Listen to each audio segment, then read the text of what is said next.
Hi, I'm Siobhan McDonald from Granger Street Studios. I'm so glad you could join me today.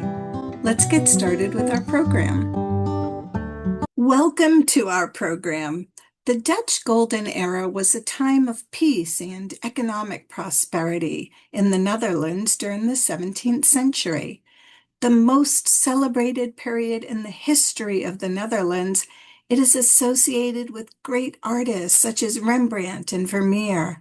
We're going to see lots of art as we travel back in time to Northern Europe. But before we start, I want to send a big thank you out to AgeSpan for hosting us every month and making sure this program gets delivered to you.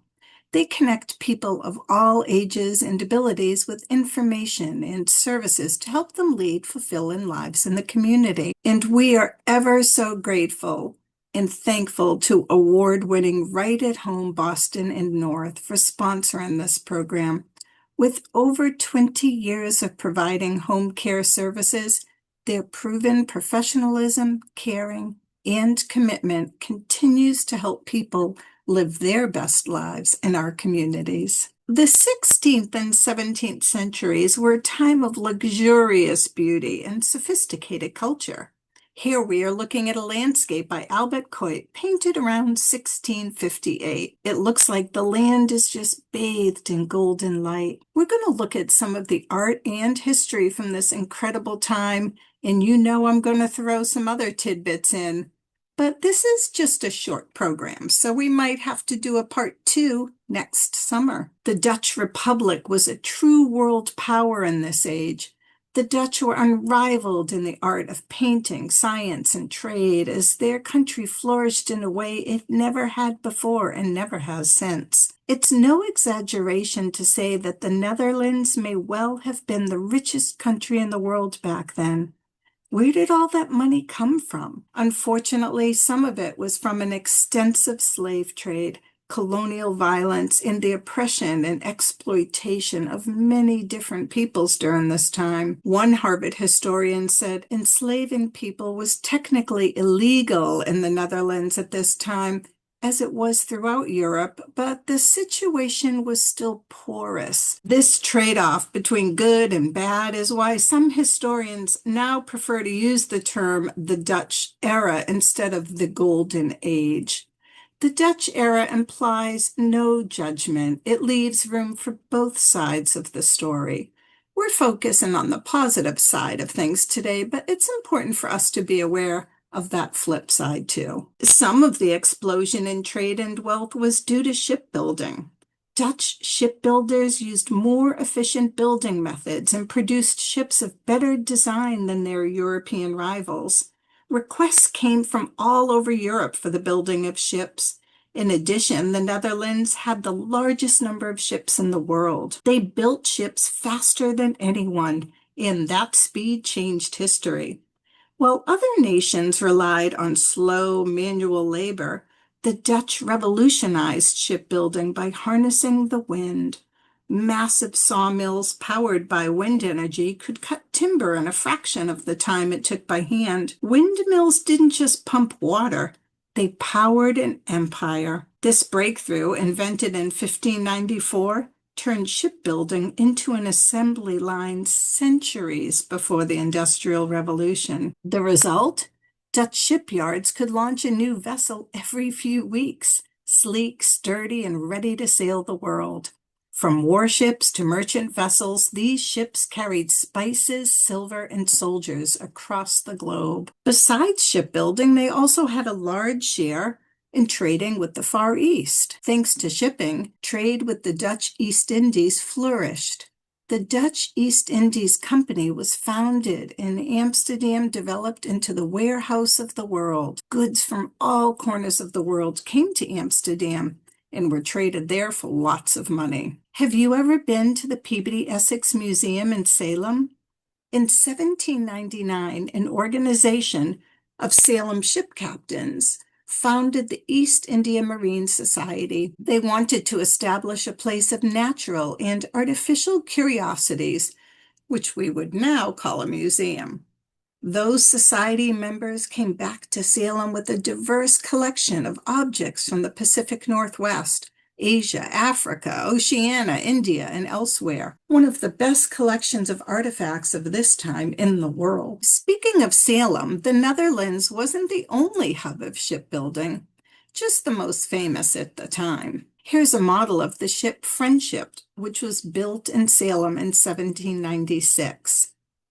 It was part of this East India trading route. This model is on display at the Peabody Essex Museum. Friendship was an East Indiaman, the type of merchant ship that was used in the East Indies trade in the years after the American Revolution. Friendship made 15 voyages to countries including China, Indonesia, India, Venezuela, Spain, and Russia. The cargo brought back to Salem consisted of pepper, silk, sugar, coffee, ale, and sherry, tin, salt, cheese, candles, and other goods and merchandise. Friendship of Salem is a replica of the original Friendship ship. It was built in 2000. The Dutch Golden Age saw remarkable scientific and technological advancements, from improved microscopes to better telescopes. Dutch scientists made groundbreaking discoveries in microbiology and astronomy. Have you ever traveled to the Netherlands?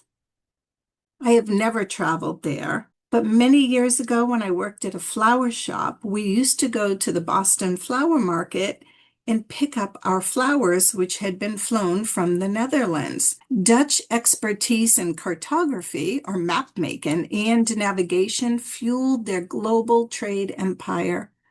Accurate maps and advanced navigation techniques allowed the Dutch East India Company to dominate sea routes. Meanwhile, windmill technology and botanical gardens showcased Dutch ingenuity in engineering and plant cultivation.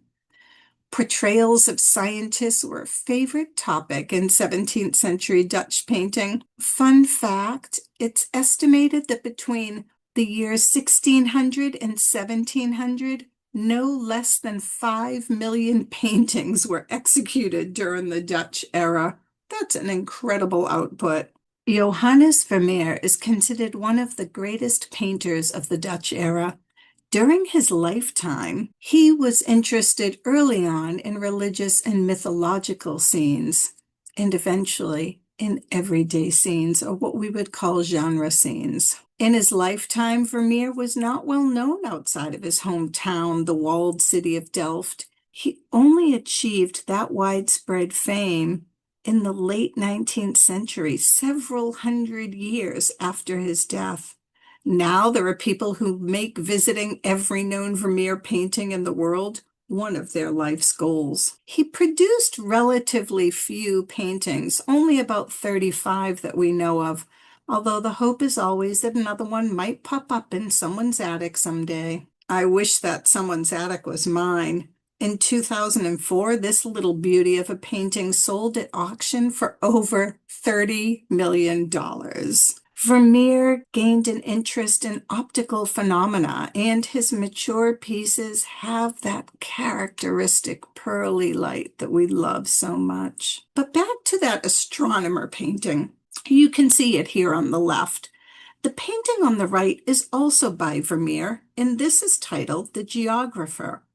It was completed a year after The Astronomer, using the same model, and as you can see, is closely related in other ways. Scientists have also determined that the actual canvas they are both painted on is from the same bolt of cloth. The model for both of these paintings was probably Antony van Leeuwenhoek, a contemporary of Vermeer who was also born in Delft. The families of both men were in the textile business, and both families had a strong interest in science and optics. Antony van Leeuwenhoek is known as the father of microbiology for his pioneering use of microscopes to make groundbreaking discoveries. He's famous for being the first person to observe and describe microorganisms. Vermeer primarily earned his living as an art dealer.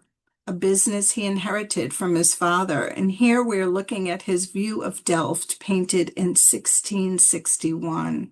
Other popular painting subjects by Dutch artists at this time included intricate still lifes. In this work, we see a table of bread and other delights, and there's a theme of rich browns, browns of the food, of the wood on the instruments, of the tortoise, and all of the curved forms. This artwork is a meticulously composed arrangement of everyday objects. We see a clear glass filled with a golden liquid, possibly wine, placed on a richly decorated stand. To the left of the wine is a tub of salt gleaming in the light. In front of the salt, there is a knife, a partially cut loaf of bread, and a plate of fish garnished with herbs. A white cloth drapes elegantly over the edge of the table. The background has no distractions, ensuring that our attention remains focused on the still life subjects. This artist's remarkable ability to capture the three-dimensionality and the texture of the objects is very characteristic of this Baroque attention to detail and realism. This is the first time you've heard me use the word Baroque in this talk.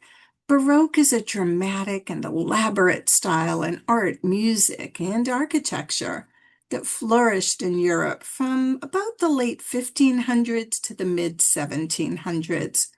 It's known for its grandeur, emotional intensity, and ornate details. I like to tell my 4-year-old granddaughter that she has a bit of the Baroque in her, as she has a tendency to be dramatic. Here is an example of another Dutch-era Baroque painting.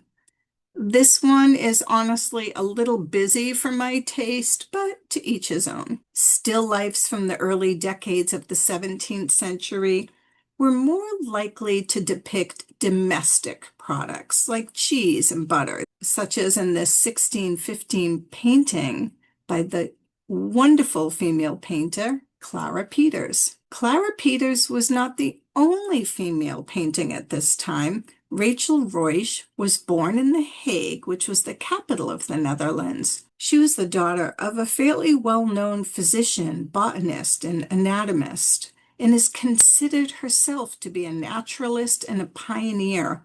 She achieved international fame in her lifetime for her paintings of still lifes with flowers. Other women at this time were expected to participate in art forms more traditionally practiced by women, such as sewing and spinning. Ruysch continued working as a painter after she married, most likely because her contribution to the family's income allowed them to hire help to care for her and her husband's 10 children. Yes, you heard that right.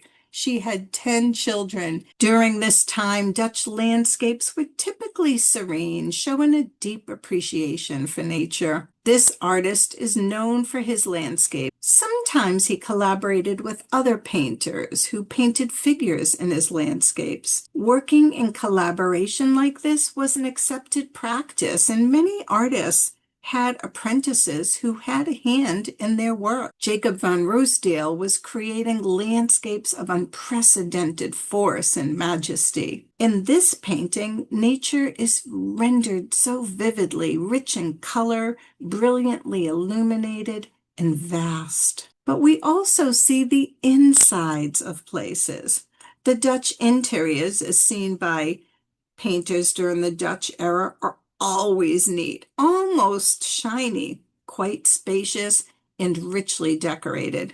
Indeed, the Dutch were already known in the 17th century among Europeans for their remarkable cleanliness. There is no other period of art history more closely associated with tulips than the Dutch era. The rise of a powerful middle class of merchants and shop owners saw their prosperity increase so much during this period, and these merchants could afford to buy paintings. This is when the Dutch went wild over tulips, both the bulbs and the paintings. Tulips were something that was fashionable, and people pay for fashion. Tulips were not just flowers, they were part of the Dutch identity. Gardens filled with tulips became public displays of affluence. And as you know, the Dutch tulip legacy endures in the Netherlands to this day, as that flower remains one of the country's most recognizable symbols. While primarily a painter of people, the Dutch artist Rembrandt van Rijn, who we know as Rembrandt, immortalized at least one tulip. In 1634, he painted his wife Saskia as Flora, the goddess of spring and flowers, crowned with a wreath of blooms, of which the largest is a tulip. Its petals are unmistakably striped with white and red running in flame-like lines. Flowers like this became known as Rembrandt tulips, named by bulb traders, in homage to his painting style and probably to tap in on the cachet from his famous name. By the way, you can buy Rembrandt tulips from almost any good bulb company. These eye-catching beauties inspired many 17th century Dutch painters and will add artistic flair to your spring garden, says this ad. Peter de Groot was a 19-year-old tulip salesman when he first came to the U.S. from the Netherlands in 1957, and I can attest to the fact that their bulbs are gorgeous. Rembrandt was born in the Netherlands in 1606. His father was a miller, comfortably off and able to send Rembrandt to the town's Latin school. At the age of 14, Rembrandt began studying at the famous University of Leiden, which was unusual for a miller's son. But academic life did not suit him. After a few months, he left to begin an apprenticeship as a painter. Following the Protestant Reformation, the local churches didn't provide artists with any commissions like the Catholic Church did in other countries, so artists had to concentrate on commissions from private individuals. Rembrandt quickly began to make a name for himself as a painter of historical subjects, but he was also one of the few Dutch artists of the 17th century to depict scenes from the Bible, like this Annunciation scene that you're seeing here. Rembrandt's belief in faith came not from any connection with the church. Born to a Protestant father and a Catholic mother, he was raised Protestant, but his family sympathized with a faction that differed from the dominant Calvinists.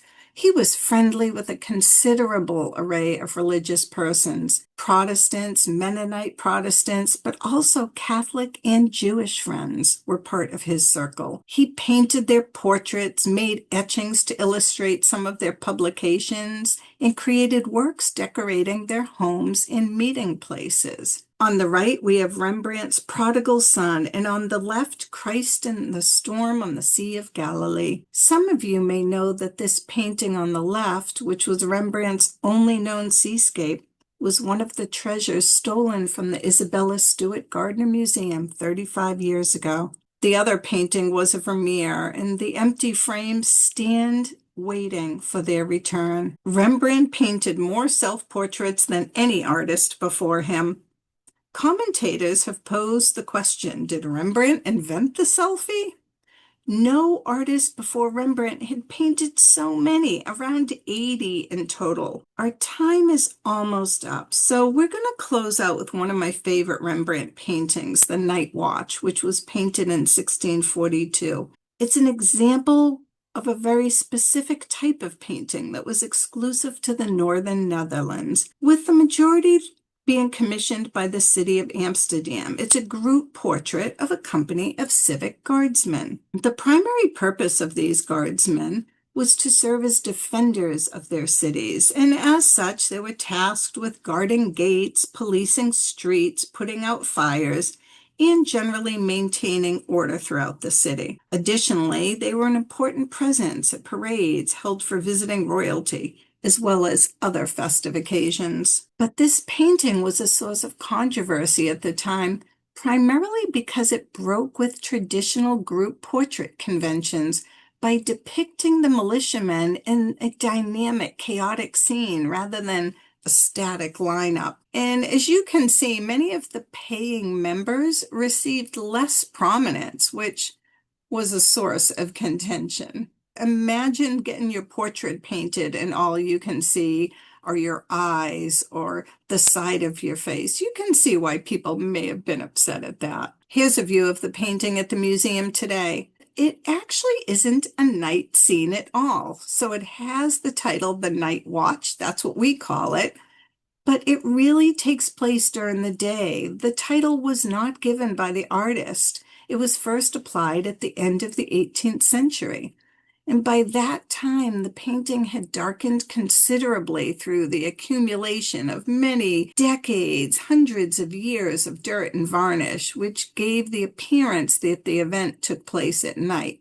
It was restored a few years ago to its original brilliance. So yes, the newfound prosperity in the 17th century led to great advancements in the arts and sciences. With surplus income, Dutch citizens enthusiastically purchased paintings and works of decorative art. What followed was an enormous surge in art production and an unprecedented variety of types and levels of quality.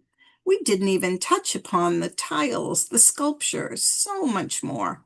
And that's why we will need to do a part 2 next year. I hope you enjoyed our show. Many thanks again to our sponsor right at home at our host AgeSpan.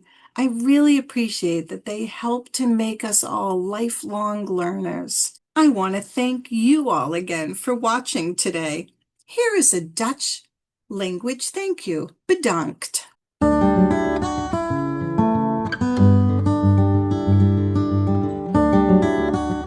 Truly, it was a joy to spend time with you today.